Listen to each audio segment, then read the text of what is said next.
video content shouldn't be an afterthought. And looking back at 2025, I think there was a lot of things that really went well, but then there was also some things that just weren't executed quite right from us. So what I've done is I've actually kind of compiled a list of really the things that didn't work in 2025, and then along with that, what we're going to do for 2026 to kind of blow beyond what your guys' expectations are from us. So I got my list here. What didn't work really in 2025 is that we found out overproduction of videos is almost a waste of time, and there's really not a whole lot of evidence we had whether using a really great camera or a smartphone was going to lead to really any sort of measurable differences.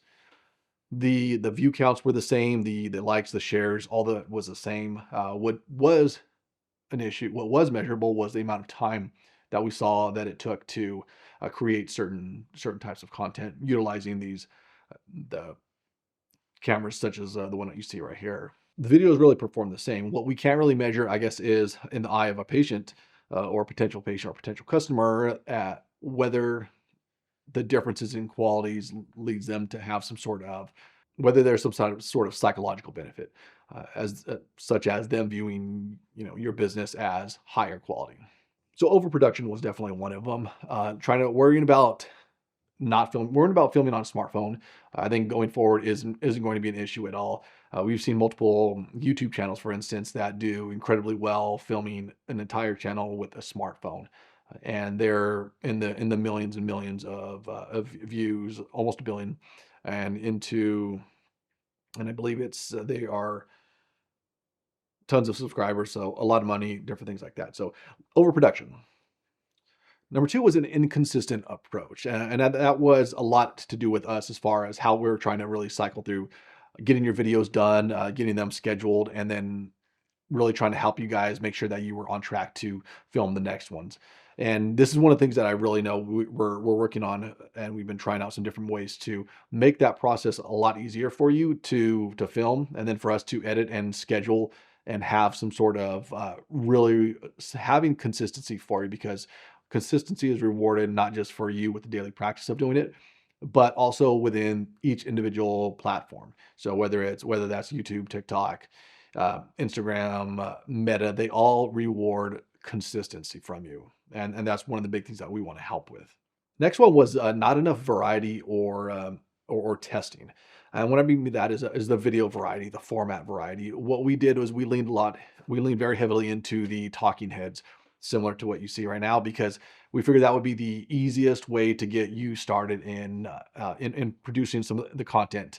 And in doing that, yes, I think we made it a lot easier for you, but I think we kind of were leaving some really good formats that are still very easy to do, but it would have a lot of value for your potential customers. So I think that was a really great insight that we looked at. And then just testing, having the ability to try something new and see really how it resonates with your audience.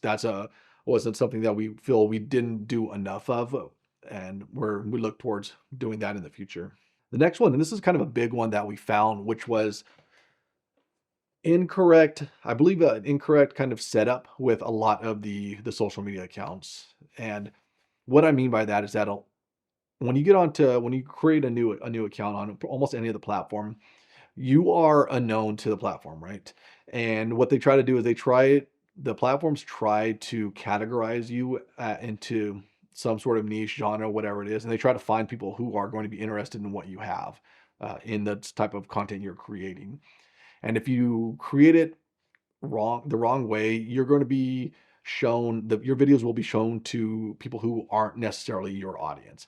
And once the algorithms or the platforms categorize you as that, it does take some time to kind of retrain it for who you really want to see. And that's what we've seen a lot of. So whether we were making the content or another agency was making the content, it really didn't matter. And I believe that a lot of it was because it was limited with how these were set up. So something that we're addressing already to overcome that issue. And next one is kind of my fault. Actually, everything is my fault. Uh, This one was being too compliant with the scripting. And what I mean by that is we became maybe a little bit too scared on what we were writing and things like that, and we almost stripped away a lot of this, I think, the personal soul that the scripts had, and that's a really big thing because we're not talking to necessarily talking to the algorithm or the platforms. We're talking to people. On the other side of this is a person, and we want to have scripts that capture that. And it does require us to balance some sort of compliance. So we're not saying things that's going to get you in trouble or anyone else in trouble. It's but there's so many different ways that we can go about creating the content that your audience really wants to see, and not making it so sterile where it becomes robotic and it doesn't feel like anything that you would actually say. And last but not least is lead feedback tracking. When we really started this, we were really pushing video content because, as everyone knows, video content is no longer negotiable. It's an absolute necessity for your business.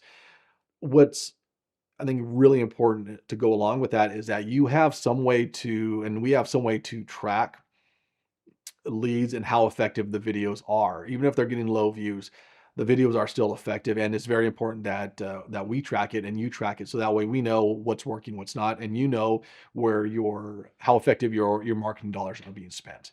And I think that's a huge thing, and probably the most transparent we can be. So that way, when it comes time to, if there's any reason for you to cut expenses, you're going to know what works for you and what you should lean heavily into, what you spend more time on. And when it comes to running a business, those are the things that you absolutely need to know. And I think for us, I think we really dropped the ball on how well we could track things and how much and we didn't really force the issue. Uh, but I believe we can. And so that's going to take us now into what kind of changes are we going to have for 2026 going forward. And you're probably watching this right now. I guarantee you're watching this right now on YouTube. For some of you, I've been letting you know that, hey, we're going to be leaning heavily into YouTube going forward. And the reason I think we need to do that is because YouTube will allow us a much more localized approach, a much more localized reach, which for you guys, if you have a radius for your business, you don't need to hit people across the nation. You need to hit people that are going to be in your backyard. And utilizing the YouTube platform, along with the short forms, some of the long forms, which we'll get into, uh, as well as within Google search, those are going to be kind of like the next step up from how do we create things that are going to be very, very localized, targeted, where people are actively searching, but then also how can we find stuff that people will be interested just in general in your community to see. And so that's why we'll be leaning heavily into the YouTube focus for that local reach, as well as the integration with Google Search, Google Maps, all that. We're also going to be experimenting with TikTok. It's a little bit different, and I think the approach for that will be a lot more laid back, relaxed. It will be repetitive, but it should be easy once you understand what your topics are and how you're really going to deliver the messages, so that way you can maximize your time with that. We're really working heavily on how can we script and still keep the soul, as I mentioned before, of you, the personality, the localized community in there. And that's really going heavily into all the scripts that we've kind of been messing with here the past few months, as well as what's going to be going forward. And I believe really giving you guys something that you can follow. You have an outline to follow, but you still have room to freestyle when it's appropriate. We're going to really try to push you guys to film every 2 weeks or so. The reasoning behind that is social media moves very, very quickly. Everything is moving very quickly. If we're filming once a month, that cycle of the extra 30 plus days is too slow for us. I'd love to see things getting created every 2 weeks, and us being able to put stuff out immediately. That's kind of our goal, is to really have a much faster cycle for you. So that way you can get feedback, because the faster you get the feedback from your audience, the quicker we can make adjustments to any of the content. With our new process that we're looking at implementing, I believe that'll be very easily done for a lot of you. It won't be more hours filming, so it won't be too long sessions or anything like that. It will be probably much smaller, more manageable sessions. The way that we're going to be doing that is kind of my next point here, which is we're going to be utilizing a couple more formats. And what I mean by that is more video styles. So interviews, similar to kind of like what I have right now, but also something called a kind of a faux podcast, which is very similar to it's a fake podcast essentially, where it looks like you're having a full on conversation with someone off camera.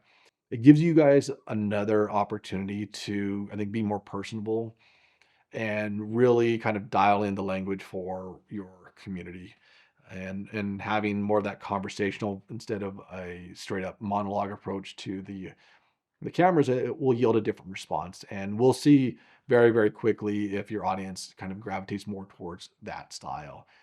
And the kind of our next big change is that we're going to be mixing up a lot of different styles for you to try to find out what combination is going to work best for not just you, but for your business and then also your community. Because what works best for someone over in Maine is not necessarily going to work best for someone who's over here in South Orange County. So there's differences to each individual market as well as really who's going to be on camera. So our big thing is a mixture of video styles and different formats to kind of figure out what's going to be the best combination that works for you.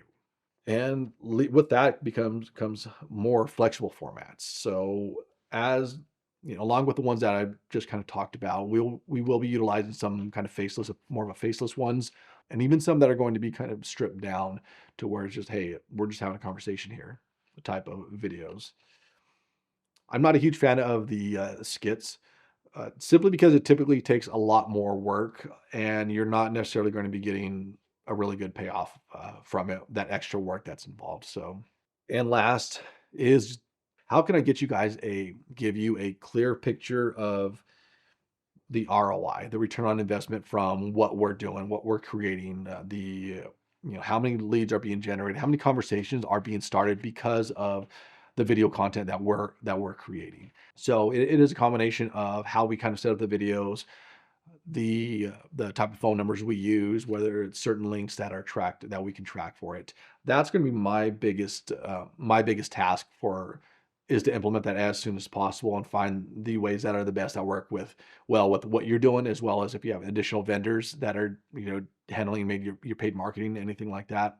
How can we implement this to where it works best for you? And that's some of the changes that we have in 2026, along with just paying a lot more attention to you guys and listening to everything that you guys need and seeing if there's things that we can do to really maximize your exposure to your community, as well as how do we help convert those people for you through content to where it makes the job so much easier for you to close the deals, to get more sales, to get more leads, more conversations started with you. As I said before, video shouldn't be an afterthought for you. It's here. It's part of business. It's just going to be a way of life for the foreseeable future. And I want to leave you guys with this, and is that the first interaction with a potential customer shouldn't be a paid ad asking for money. And I really believe that. I think people should be exposed to you way before they're presented with that opportunity to really exchange money for a service. And I want to keep that kind of in your mind because it's something that I really believe, and that's why I create a lot of video, and we create as much video as possible here because I know that this is going to be a big mover for your business. And wish you guys the best for this next coming up year. And if you have any questions, as always, let me know. And I look forward to seeing kind of like the next version of everything that we're doing and how well it's going to boost your business.